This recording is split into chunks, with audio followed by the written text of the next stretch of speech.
जा रहा हूँ किसी भी संख्याओं को अभाज्य गुणनखंडों के गुणनफल के रूप में कैसे व्यक्त किया जाता है या कैसे लिखा जाता है। तो चलिए सबसे पहले आप सब यह समझ लें कि अभाज्य संख्या क्या होता है। तो वह अभाज्य संख्या वह संख्या होती है जो एक और खुद के अलावा किसी से विभाजित नहीं होती है या किसी से पूर्णतः नहीं कटती है, उसी को हम क्या कहते हैं, अभाज्य संख्या।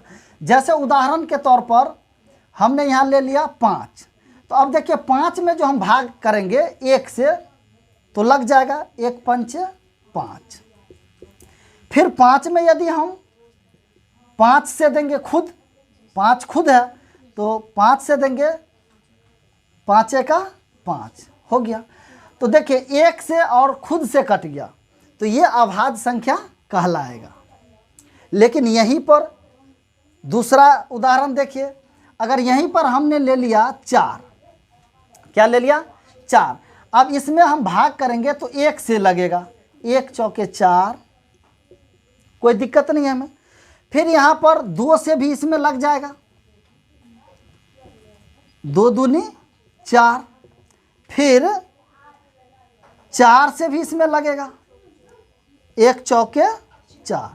तो अब देखिए 1 से विभाजित हुआ, हमें कोई एतराज़ नहीं है, कोई दिक्कत नहीं है। 4 से विभाजित हुआ, हमें कोई दिक्कत, लेकिन ये जो 2 से जो विभाजित हो गया इससे हमको दिक्कत है, क्योंकि अभाज्य संख्या का परिभाषा है जो वह संख्या जो एक और खुद के अलावा किसी से न कटे। जबकि इस नियम का उल्लंघन किया है 4, इस नियम का उल्लंघन किया है, 1 से भी कट गया और 4 से भी कट गया, यहाँ तक तो कोई दिक्कत नहीं था, लेकिन ये 2 से भी कट गया, इसीलिए वह यह अभाज्य संख्या नहीं होगा।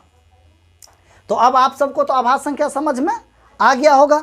तो चलिए अब हम हल करके दिखाते हैं क्वेश्चन नंबर 1 का 1। यहाँ पर दिया गया है 140, तो 140 को कह रहा है अभाज्य गुणनखंडों के गुणनफल के रूप में व्यक्त कीजिए।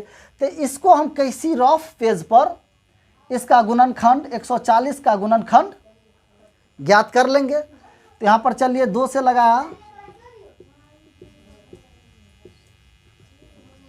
हो गया, ये मेरा गुणनखंड हो गया, कह रहा था गुणनखंड, तो ये गुणनखंड हो गया। चलिए तो अब यहाँ पर हम लिखेंगे 2 गुने 2 गुने 5 गुने 7।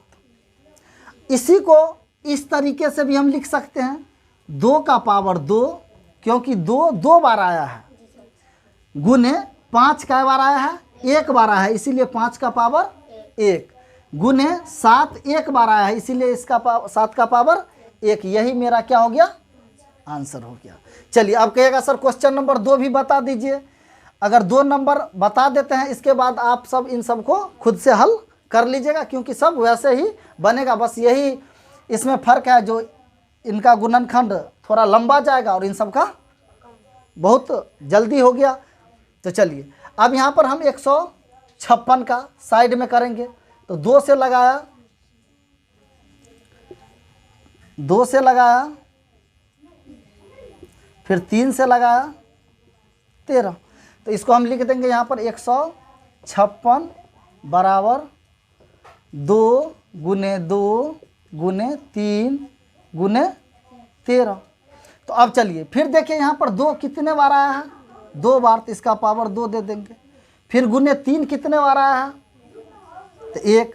फिर 13 कितना बार, 1 बार, तो 1। तो यही मेरा क्या हो गया, आंसर। इसी तरीके से इन सभी को आप हल कर लेंगे। चलिए